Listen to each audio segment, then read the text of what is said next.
우리 다 같이 하나님 말씀 보도록 하겠습니다. 사무엘상 2장 30절 한 절 말씀입니다. 우리 사무엘상 2장 30절 말씀을 한 절 말씀인데요. 우리 다 같이 한 목소리로 읽도록 하겠습니다. 시작. 그러므로 나 주 이스라엘의 하나님이 말한다. 지난날 나는 너희 집과 너희 조상의 집이 제사장 가문을 이루어 언제까지나 나를 섬길 것이라고 분명하게 약속하였지만 이제는 더 이상 그렇게 하지 않겠다. 이제는 내가 나를 존중하는 사람들만 존중하고 나를 경멸하는 자들은 수치를 당하게 할 것이다. 나 주의 말이다. 아멘. 우리 앞뒤 분들, 우리 좌 분들 같이 인사 나눕시다. 같이 예배 드릴 수 있어서 참 좋습니다. 이렇게 인사 나눕시다. 우리 예배 전에 한번 찬양했는데 우리 맨 뒤를 보시면 우리 새로운 우리 뭐라 할까요? 자매님과 자매님 아주머니인데요. 아주머니와 그리고 조그만 소녀가 있는데요. 우리 그 하엘이 친구입니다. 하엘이 친구인데 우리 힘차게 박수하면서 환영합시다. 여러분 제가 어떻게 하다가 목회자가 됐는지에 대한 이야기를 제가 한 번도 한 적이 없어요. 들어본 적 없죠. 어, 제가 아주 크게 방황했던 적이 있어요. 그리고 이제 방황하다가 예수님을 만나서 예수님을 만났으면 잘 살아야 되는데 예수님을 만난 이후에 노숙자처럼 살 때가 있었어요.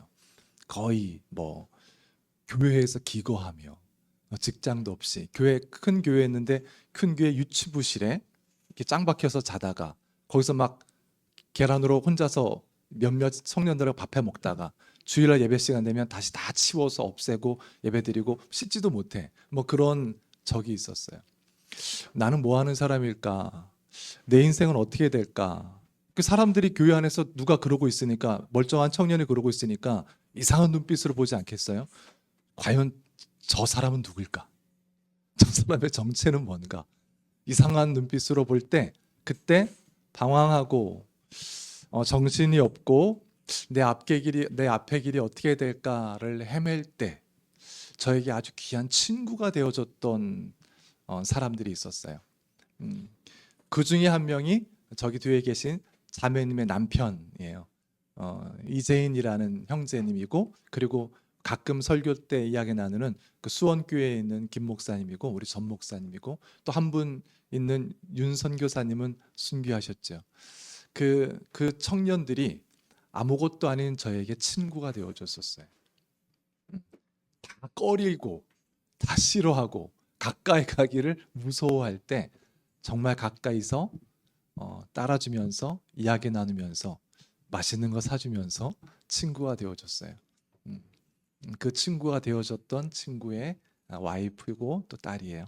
그래서 이렇게 예배 때 같이 본다는 게 얼마나 놀랍고 감격스러운지 몰라요. 너무 반가워요. 같이 예배 드릴 수 있어서. 얼마 전에 그 배우 차인표 씨가 쓴 소설이 아주 크게 화제가 되었던 적이 있어요. 우리가 언젠가 같은 별을 바라보게 된다면 이라는 소설이죠. 어떤 소설이냐면 우리 아픈 역사죠. 위안부 이야기를 다룬 그런 소설이에요. 참 놀라워요. 먼저는 그 배우가 그냥 배우인데 배우가 그렇게 그 놀랍고 아름다운 이야기를 써냈다는 게 놀랍잖아요. 그 배우가 뭐 글을 쓴다는 게 아무나 쓰는 게 아닌데 그것도 놀랍고 또는 그 글을 쓰는데 그 소설을 쓰는데 10년이 걸렸대요. 여러분 어떤 한 가지 목적을 가지고 완성을 위해서 10년을 그게 뭐 잘 될 거다 안 될 거다라는 생각 없이 그냥 끝까지 목표를 두고 10년을 이루어 간다는 게 쉽지가 않은 일이잖아요. 어떤 직업이 있는 사람이. 근데 그걸 10년 동안 썼다는 거예요. 그것도 놀랍죠. 또 놀라운 일이 있어요. 그 소설이 화제가 되고 너무 좋게 평이 돼서 저기 옥스퍼드 대학의 그 영국이죠. 옥스퍼드 대학의 한국 문학의 필독서가 됐어요. 한 배우가 쓴 그 소설이. 그리고 프랑스어, 중국어, 일본어 많은 언어로 번역되고 있대요. 그래도 이것도 놀랍지만 제일 놀라운 일은 이 소설의 진짜 배경이 되었던 훈 할머니에 대한 이야기예요. 우리 잠깐 나눴었잖아요. 16세 소녀인 16세 소녀가 일제 때 그 강제로 위안부로 끌려간 거예요. 그래서 캄보디아, 그 시대의 캄보디아가 어디예요 도대체? 자기 동네도 떠나지 못했던 그 시대 젊은 소녀에게 캄보디아가 어디냐고요. 그 캄보디아에서 70년 만에 고국으로 돌아왔던 한 할머니의 이야기가 이 소설의 배경이 돼요. 얼마나 화가 나는 일이에요. 얼마나 억울하고 나라가 약하다는 게 얼마나 서럽고 얼마나 가슴 아픈 이야기예요. 정말 그 이야기를 읽는 내내 가슴이 너무 아파요. 우리 할머니들이잖아요. 근데 이 이야기의 주제가 아픈 역사, 그리고 괴로움, 서러움, 억울함이 아니에요. 이 이야기의 주제가 어떤 거냐면 용서예요, 용서. 우리가 계속 성경을 쭉 읽어가고 있잖아요. 우리는 출애굽하면서 홍해를 건넌 이스라엘 백성들이 광야를 지나서 가나안 땅에 정착하고, 그리고 사사기를 지나서 하나님을 다 놓치고 버려버리고 다 망가져 있는 거기까지의 역사에 여기 와 있어요. 하나님이 이들을 구원하려고 얼마나 많은 일을 행하셨어요. 기적을 행하시고 은혜를 베푸시고 또 사사들을 보내서 많은 승리를 주셨어요. 뭐 그것만 한 게 아니에요. 때로는 경고하시고, 때로는 진노하시고, 때로는 설득하시면서 이들이 진짜 하나님의 백성으로 온전히 서기를. 왜요? 왜 그러기를 원하실까요? 그래야 하나님과의 온전한 관계 속에서 그들이 진정한 축복과 은혜와 행복을 맛볼 수 있기 때문에 그래요. 그들이 진정하게 단단하게 서서 그들이 살아가야 될 온전한 삶의 사명을 이루며 걸어갈 수 있기 때문에 그래요. 그런데 그들은 끊임없이 무너지고 끊임없이 쓰러져요. 이들을 회복하기 위해서 하나님이 뭘 더 할 수 있을까요? 이들을 일으키기 위해서, 하나님과의 관계를 온전하게 하기 위해서 하나님은 뭘 더 할 수 있을까요? 안 해본 게 없어요. 기적을 일으키시고 은혜를 베푸시고 승리를 행하시고 축복을 주시고 약속을 지켜주시고, 아니 때로는 진노하시고 때로는 심판하시고 때로는 설득하시고, 안 해본 게 없어요 하나님께서 그 긴 세월 동안. 하지만 이스라엘은 이 일을 반복할 뿐, 이 상황을 반복할 뿐, 진짜 하나님 앞에 온전히 돌이켜서 온전히 서서 우리 하나님과 연결되어 있는, 하나님의 약속과 연결되어 있는 하나님의 백성입니다. 그러면 하나님의 뜻과 말씀을 따를 겁니다. 이렇게 전심을 다해서 돌아오지를 않는 거예요. 이런 이들을 향해서 하나님이 더 이상 뭘 할 수 있을까? 여러분, 우리는 지금 사무엘상을 읽고 있잖아요. 성경이 66권이에요. 66권인데 우리가 지금 8권, 9권째 뭐 읽고 있어요. 5분의 1도 안 읽었어요, 아직까지. 5분의 1도 안 읽은 이스라엘의 역사가 이 모양이에요. 자, 그러면 나머지 5분의 4까지 읽으면 어떨까요? 이스라엘이 진정으로 하나님의 뜻과 마음을 알아, 이제 정말 하나님의 말씀과 뜻 앞에 온전히 서서 그 백성의 향기와 빛을 드러내며 살아갈까? 그런 역사가 희귀해요. 그런 역사가 희귀해요. 5분의 4, 나머지 있는 5분의 4도 무너지고 쓰러지고 넘어지고, 그들을 일으키지만 역시 넘어져서 온전하게 세워지고 온전하게 하나님을 바라보는 일들 앞에 실패하는 이스라엘의 역사를 보여줘요. 이 역사를 우리가 쭉 읽어가면서 우리도 동일한 마음을 갖게 돼요. 하나님께서 정말 원하시는 건 이들을 진짜 돌이키게 하는 건데, 이들이 정말 잘못을 뉘우치고 이들이 정말 돌이키게 하는 건데, 차인표 씨가 쓴 그 소설도 마찬가지예요. 우리가 언제까지 일본과 이제 그렇게 그런 죄를 졌던 전쟁을 일으켰던 세대들이 다 지나갔어요. 거의 남아있지 않아요. 그리고 우리는 새로운 세대를, 새로운 미래를 바라보면서 일본과 우리와의 관계를 아름답게 만들어가며, 그리고 좋은 에너지를 만들고 서로 화합하고 협력하며 좋은 것들을 이루어 가야죠. 이게 우리가 원하는 거죠. 언제까지 저주하며 살아갈 거예요? 그 나라를. 언제까지 미워하며 살아갈 거예요? 언제까지 욕하면서 살아갈 거예요? 관계를 위해서 그런 거예요. 그래서 이 소설이 얘기해주고 있는 게 뭐냐면, 너무 아픈 일이잖아요. 너무 억울한 일이에요. 어, 그, 일제를, 강점기를 얘기하고 또 6.25를 얘기하고 또 아픈 역사잖아요. 그런 아픈 역사를 생각할 때 우리는 겪지 못했지만 정말 겪으신 분들의 이야기를 들을 때 그들이 얼마나 치를 떨어 일본 사람들을 싫어해요. 얼마나 치를 떨며 공산주의자들을 싫어하냐고요. 그 일들을 겪은 사람들이에요. 그래도 그것만 가지고 살아갈 수는 없는 거잖아요. 그래서 용서가 필요해요. 근데 문제는 뭐냐면, 문제는 그 일을 저지른 당사자가 사과할 마음이 없어요. 용서를 구할 마음이 없어요. 죄책감을 못 느껴요. 사과할 마음이 없는 사람을 용서할 수는 없는 거잖아요. 아니, 죄책감을 못 느끼는 사람을 용서할 수는 없어요. 내가 그렇게 아프고 그렇게 괴롭고 그렇게 억울하지만 우리의 관계를 위해서 용서를 준비하고 있다 할지라도 사과할 마음이 없는 사람을 용서할 수는 없는 거예요. 죄책감을 느끼지 못하는 사람을 용서할 수는 없는 거예요. 이게 이 소설이 말해주고 있는 모습이에요. 그런데 여러분, 이게 마치 일본과 우리나라와의 관계만이 아니라 하나님과 우리와의 관계하고도 비슷해요. 일본 사람들은 그 일 앞에 그 역사와 우리는 상관이 없어 고개 돌리고 싶어 하고, 그 일을 왜 나한테 가지고 와? 그 일이 진짜긴 진짜야? 하면서 떠넘기려고 하고 부인하려고 하고 고개를 돌리려고 해요. 그런데 이 소설이 보여주는 건 뭐예요? 이 이야기가 보여주는 거. 이 이야기가 보여주는 건 뭐냐면, 당신들이 그렇게 외면한다 할지라도, 당신들이 모른다 할지라도, 고개를 돌린다 할지라도 피해자가 있어요. 진짜 지옥 같은 삶을 살았던 피해자가 있다고요. 이 피해자 앞에서 얘기해 보세요. 꽃다운 나이 16살 소녀에게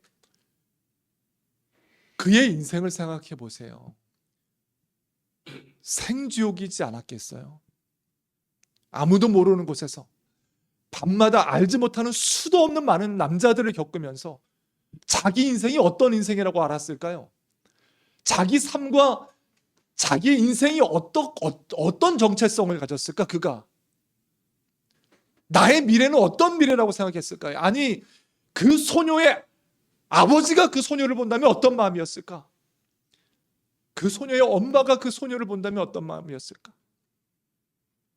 그 피해자 앞에서 예, 유감입니다, 이렇게 끝낼 수 있는 일이냐고요. 그게 그 피해자 앞에서 아유, 모르는 일이지만 아유, 그렇게 됐네요, 안 돼, 이렇게 말할 수 있냐고요. 그 피해자 앞에서 70년을 그렇게 정말로 산 피해자 앞에서. 근데 그 피해자를 앞세워서 할 얘기는 죄책감을 가지라고, 당신이 이 일을 저질렀다고, 당신들의 나라가 이 일을 저질렀단 말이야, 이 얘기를 해주려고 하는 게 아니에요. 정말 하고 싶은 건 용서하고 싶은 거예요. 이 시대에 누가 하나님을 바라봐요? 세상에서 누가 하나님을 바라보며 살아가냐고요? 다 자기의 행복과 자기의 삶의 가치를 가지고 자기의 인생길을 걸어가지요. 아니, 세상 볼 것도 없고 교회 안에서도 봐도요. 여러분, 교회 안에서 누가 하나님을 정말 따르고 정말 사랑하고 정말 의지하며 섬기며 살아가요? 누가 말씀을 그렇게 붙잡으며 살아가냐고요. 어쩌면 이 일 자체도 우리에게 희귀하게 됐는지 몰라요. 이스라엘 백성이 넘어지고 넘어져요. 그런데 성경이 우리들에게 보여주는 건 하나님께서 이스라엘을 끝내지 않았다는 거예요. 사사기에서 벌써 하나님은 이스라엘을 끝냈어야 했어요. 아니, 거기서 끝냈어야 됐을까요? 아니, 가나안 땅에서 원망하며 불평할 때 이미 끝냈어야 됐어요. 아니, 거기서? 아니죠. 홍해 앞에서 원망하고 불평할 때 거기서 끝냈어야 했어요. 이미 끝냈어야 될 포인트가 여러 번 있었어요. 근데 성경이 5분의 1밖에 읽지 않은 이 성경이 나머지 5분의 4까지 지속적으로 보여주는 건 뭐냐면 하나님은 그들을 놓지 않았다는 거예요. 하나님은 그들을 끊지 않았다는 거예요. 하나님이 원하시는 건 뭐예요? 그들을 진짜 용서하기를 원하시는 거예요. 그들이 그들의 죄를 깨닫고 진리 앞에서 진짜 돌이키기를 원하는 거예요. 그래야 축복의 길을 살아가니까. 그래야 그들이 정말 생명의 길을 걸어가니까. 그들이 진짜 돌아서지 않으면 그들은 어떤 모습으로든 죽음을 맞이하게 될 거예요. 그래서 똑같은 사사기 역사인데 룻기는 사사기 역사를 다르게 결말지어요. 사사기의 마지막은 어떻게 끝나요? 각자 모두가 자기 뜻대로 옳다고 생각하는 대로 살았다가 사사기의 끝이에요. 근데 똑같은 사사기 안에 있는 역사인데 룻기는 다르게 끝나요. 우리 룻기서의 말씀을 한번 읽어보겠습니다. 같이 한번 읽습니다. 시작. 살몬은 보아스를 낳고 보아스는 오벳을 낳고 오벳은 이새를 낳고 이새는 다윗을 낳았다. 아멘. 이 룻의 역사 자체도 사사기 안에 있는 역사예요. 근데 룻기는 어떻게 끝내냐면 다윗을 기다리게 해줘요.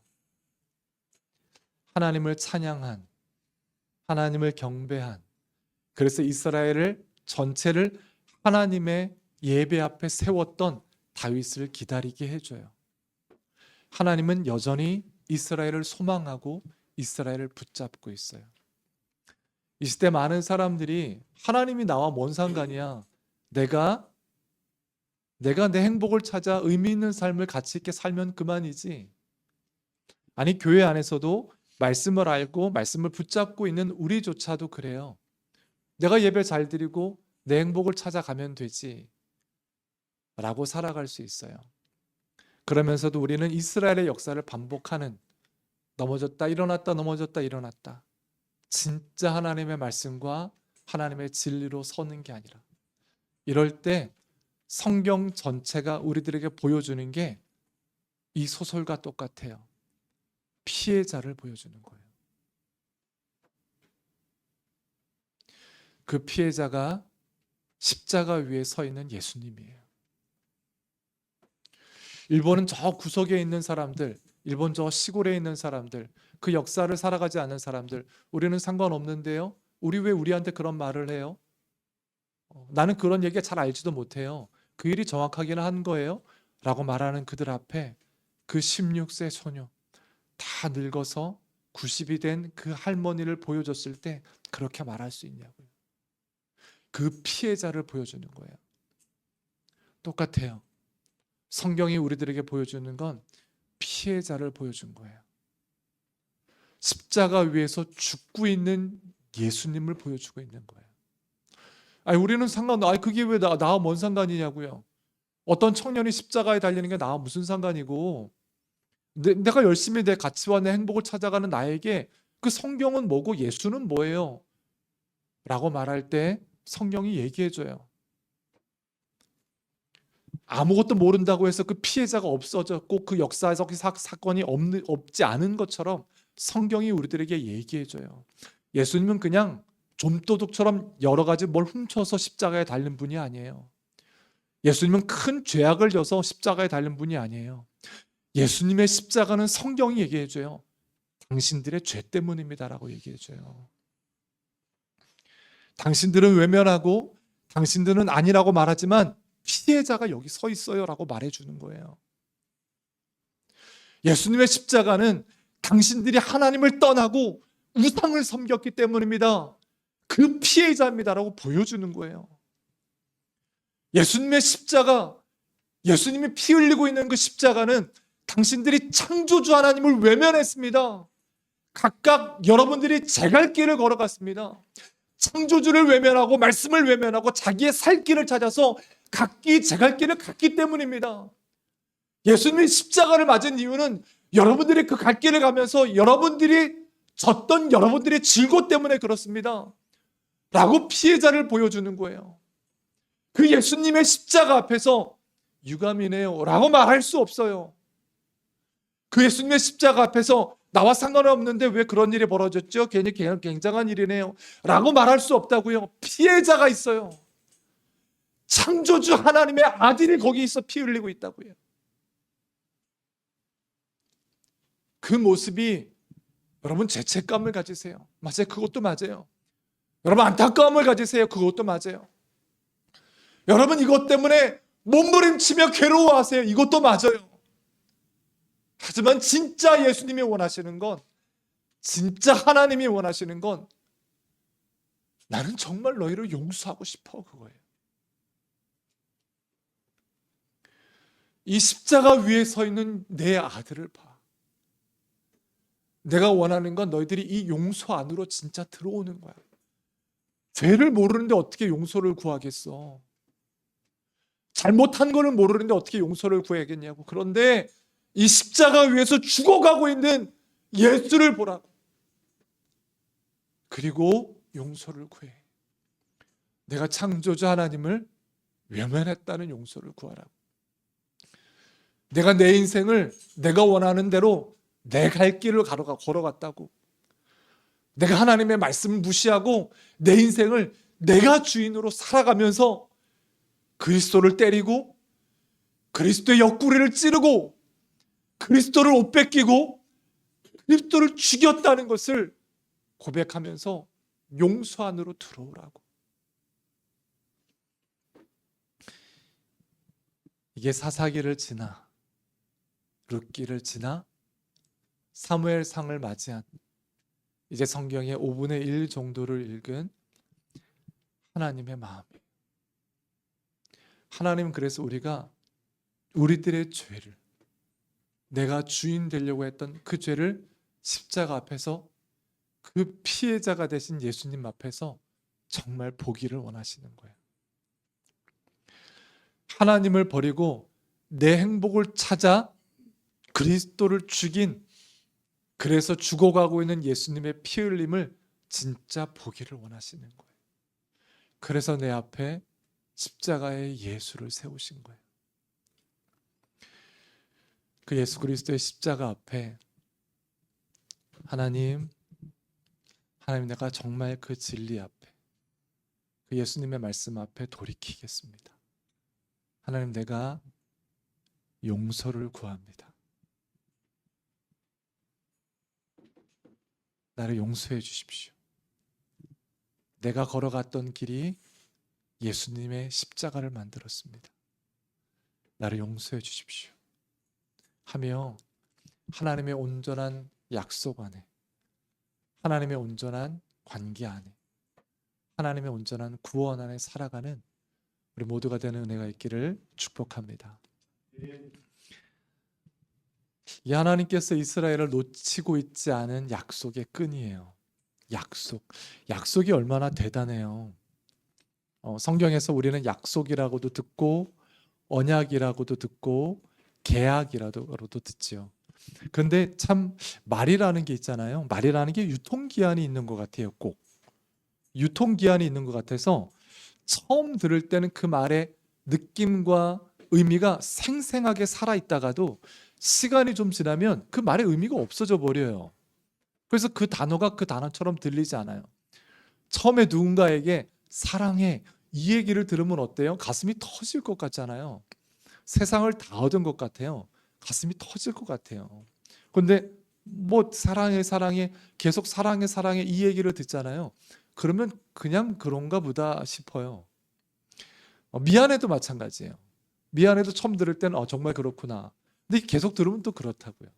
근데 이런 일들이 제일 많이 벌어지는 어떤 그 뭐라 그럴까? 제일 많이 심각하게, 그래서는 안 되는데 제일 많이 심각하게 벌어지는 게 성경 안에서인 것 같아요. 여러분, 부활이라는 건 세상의 용어가 아니에요. 세상에 없는 단어예요. 세상에 누가 죽었는데 살아나되 죽지 않을 몸으로 살아나냐고요. 이런 개념과 의미와 뜻을 가진 단어가 없어요. 거듭남, 우리가 너무 많이 들었으니 거듭남이지, 죽었다가 살아나는 게 이게 뭐예요 도대체? 그런 일이 없어요. 그런 상황이 없다고요. 너무 귀한, 너무 놀라운, 너무 충격적이고 어마어마한 축복을 담은 하나님의 약속이요, 축복이에요. 근데 처음 들을 땐 정말 그래요. 거듭났다, 이 말을 들을 땐 너무 놀랍다고요. 부활의 약속이 나에게 있다, 너무 대단한 거예요. 두려울 게 없어요. 든든해요. 주님께서 다시 재림하신다, 세상에 있는 말이 아니에요. 그런 말들이 천국, 하나님의 나라, 우리의 말이 이 세상의 말이 아니에요. 그런데 시간이 지나잖아요. 아무것도 아닌 것처럼 돼버려요. 구원, 약속, 거듭남, 은혜, 이런 게 아무것도 아닌 것 같아요. 그래서 하나님께서는 성경 안에서 이 뜻을 계속 새롭게 환기시켜줘요. 환기. 왜 그 의미를 점점점 잃어가니까. 예수님이 우리를 사랑하신대요. 사랑은 사랑 좋지요. 그 사랑이 뭔데? 우리가 잘 몰라요. 처음에는 그 사랑의 의미가 절대적인 그 사랑이 정말 대단한 것처럼 다가오다가도 점점점 의미를 깎아먹어요. 그래서 성경은 계속 그 의미를 새롭게 해줘요. 그 사랑은 어떤 사랑이냐면 또다시 말씀해 주는 거예요. 우리 요한복음 말씀을 한번 읽어보겠습니다. 그 사랑은 이런 사랑이에요. 같이 한번 읽습니다. 시작. 하나님께서 세상을 이처럼 사랑하셔서 외아들을 주셨으니 이는 그를 믿는 사람마다 멸망하지 않고 영생을 얻게 하려는 것이다. 아멘. 그 사랑은 어떤 사랑이냐면 내가 너를 사랑해, 내가 너를 귀하게 여겨, 내가 너를 사랑한단다, 이 정도의 사랑이 아니에요. 그 사랑은 이처럼 하나님이 아들을 십자가에 달 정도의 사랑이에요. 성경은 계속해서 그 사랑과 정말 중요한 단어의 의미를 계속 환기시켜줘요. 이 중요한 의미와 중요한 약속을 놓치지 말라고. 여러분, 거듭났다는 거 죽었다가 살아나는 거잖아요. 새롭게 살아나, 얼마나 대단해요. 근데 시간이 지나면 내가 거듭났나 아니나 뭐 거듭난 건 또 뭐나 뭐 이렇게 된다고요. 성경은 또 환기시켜줘요. 거듭났다는 건 여러분 이런 의미예요 라고 또 다시 얘기해줘요. 우리 갈라디아서 말씀을 한번 읽어보겠습니다. 같이 한번 읽습니다. 이게 거듭났다는 의미예요. 시작. 그런데 내게는 우리 주 예수 그리스도의 십자가 밖에는 자랑할 것이 아무것도 없습니다. 그리스도로 말미암아 내 쪽에서 보면 세상이 죽었고 세상 쪽에서 보면 내가 죽었습니다. 아멘. 이게 거듭났다는 뜻이에요. 예수님 안에서. 이렇게 우리는 새로워졌어요. 어떻게? 세상이 나를 죽였어요. 나는 세상과 상관이 없어요. 세상만 나를 죽였느냐? 아니, 나도 세상을 죽였어요. 나도 내 의지와 내 결단으로 세상은 나와 상관없어 라고 세상을 죽였어요. 그래서 이제 세상이 알던 나는 없어요. 나라는 캐릭터가 없어졌어요. 김순찬이라는 캐릭터가 죽었다고요. 주민등록상에 올라가 있는 김순찬이라는 73년생 그 인물은 죽었어요. 그리고 나는 새롭게 태어났어요. 예수 그리스도의 캐릭터로 태어났어요. 예수 그리스도의 인생으로 태어났어요. 이게 거듭남의 의미예요. 계속 환기시켜주는 거예요. 이스라엘은 약속 가운데 하나님의 선택된 백성이었어요. 이걸 처음 알았을 때, 그들이 이 약속을 딱 맺었을 때 얼마나 감격스러워요. 얼마나 대단해요. 이 감격이 그들을 흥분하게 하고 이 감격이 그들이 하나님을 섬기게 했겠지요. 이게 이스라엘과 하나님과 맺은 약속이었어요. 근데 좀 더 들어가서 하나님은 레위 지파하고도 약속하셨어요. 어떻게 약속하셨냐면 너희 가문에서 나를 섬기는 일을 그치지 않겠다. 이게 레위 가문과 했던 약속이에요. 좀 더 진지하고 신중하게 하나님은 대제사장을 향한 약속을 주셨어요. 아론의 후손들만이 오직 대제사장이 될 수 있어요. 이게 하나님의 약속이에요. 하나님은 약속을 깨뜨리시는 분이 아니에요. 이 약속을 끝까지 이어갈 거예요. 그래서 내가 대제사장이면 내 아들이 대제사장이 될 거예요. 왜? 자연스럽게 약속이 그래요. 하나님의 약속이 그렇다고요. 하나님이 나를 붙잡아요. 그게 약속이에요. 내가 너를 놓지 않으리라. 내가 너를 영원히 붙잡으리라. 이게 하나님의 약속이에요. 나는 너희 하나님이 되고 너희는 나의 백성이 될 거야. 이게 약속이에요. 이 약속을 놓치지 않을 거예요. 얼마나 대단한 약속이에요. 이 약속에서 우리는 하나님과 끊어지지 않을 거예요. 근데 이 약속이 시간이 지나다 보니까 약속이 점점점 의미를 잃어가요. 그래서 하나님께서 약속이 뭔지 새롭게 환기시켜줘요. 그게 하나님께서 엘리에게 하셨던 말씀이에요. 하나님은 지금 약속을 깨겠다고 말씀하시고 있는 게 아니에요. 약속이란 이런 거야 라고 말씀해 주고 있는 거예요. 내가 너와 맺은 약속이라는 것, 내가 아론의 자손과 맺은 약속이라는 것 있지, 내가 레위 지파와 맺은 약속이라는 것 있잖아, 내가 이스라엘과 맺은 약속이라는 것 있지, 내가 교회와 맺은 약속이라는 것 있잖아, 내가 십자가 앞에서 그리스도인에게 주는 약속이라는 것 있지, 약속은 이런 거야 라고 새롭게 이야기해 주고 있는 거예요. 그 약속의 의미를 다시 한번 들어봅시다. 한 장 넘겨주세요. 다시 한번 읽습니다. 시작. 그러므로 나 주 이스라엘의 하나님이 말한다. 지난날 나는 너희 집과 너희 조상의 집이 제사장 가문을 이루어 언제까지나 나를 섬길 것이라고 분명하게 약속하였지만 이제는 더 이상 그렇게 하지 않겠다. 이제는 내가 나를 존중하는 사람들만 존중하고 나를 경멸하는 자들은 수치를 당하게 할 것이다. 아멘.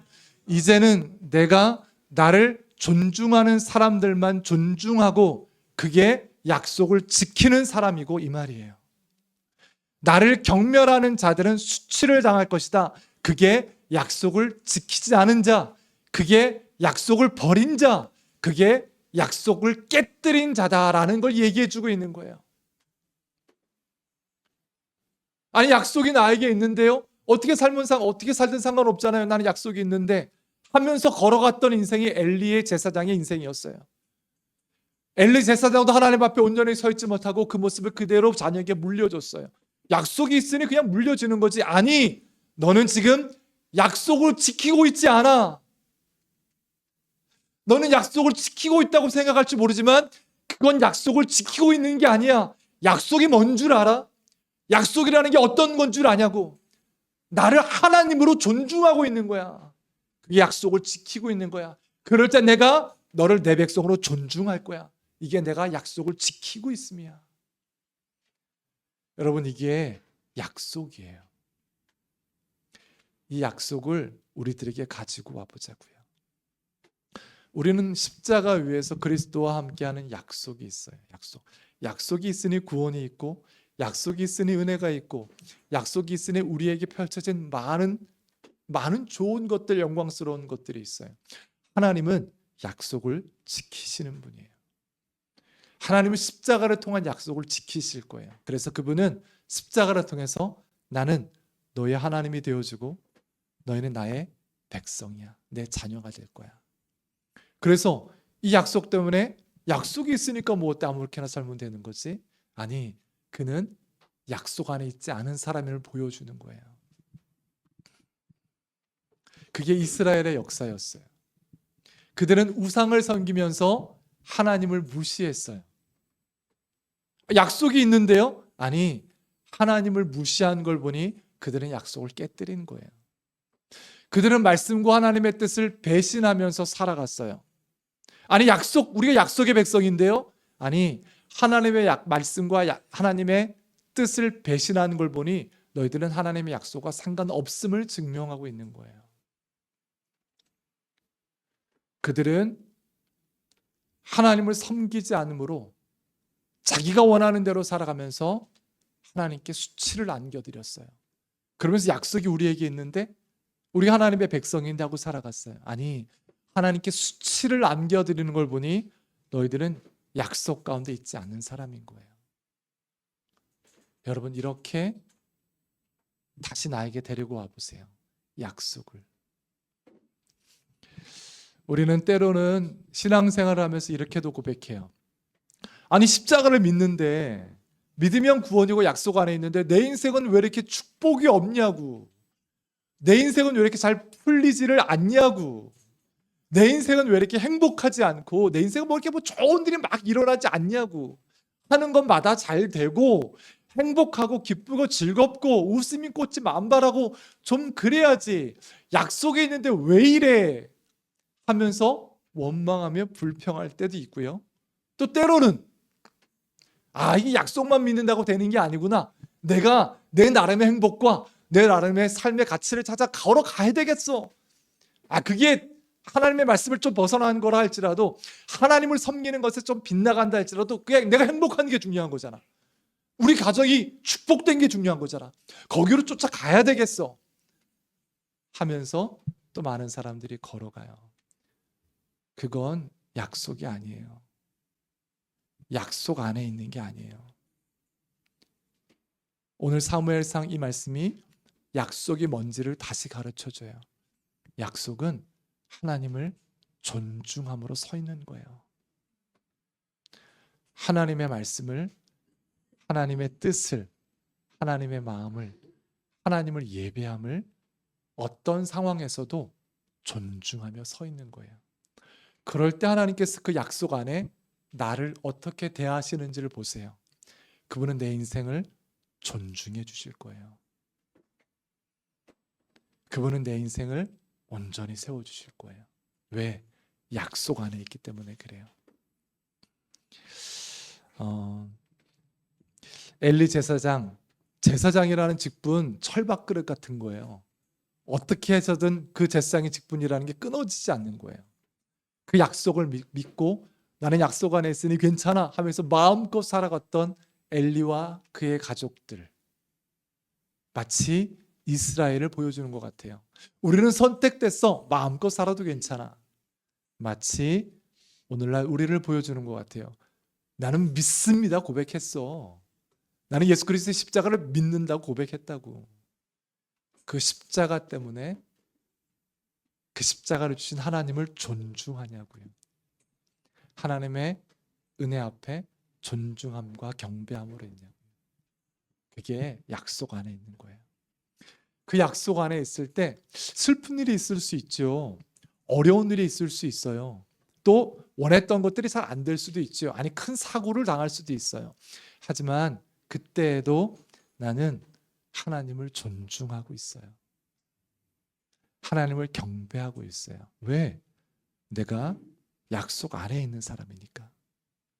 그때 하나님께서 그 슬픔 안에 있는 나를, 그 아픔 안에 있는 나를, 그 넘어짐 안에 있는 나를 어떻게 일으키시는지 보자고요. 약속의 백성들을 어떻게 일으키시는지를 보자고요. 그래서 우리는 또 한번 하나님의 이 약속 안으로 들어와야 해요. 하나님을 존중하는 자리로 돌아오겠습니다. 하나님의 말씀과 뜻을 존중하는 자리로 다시 서겠습니다. 그 약속과 은혜의 축복으로 우리를 끝까지 붙잡아 주옵소서. 이렇게 서서 하나님을 섬기며 살아가는 우리 모두가 되는 은혜가 있기를 축복합니다. 같이 기도합시다.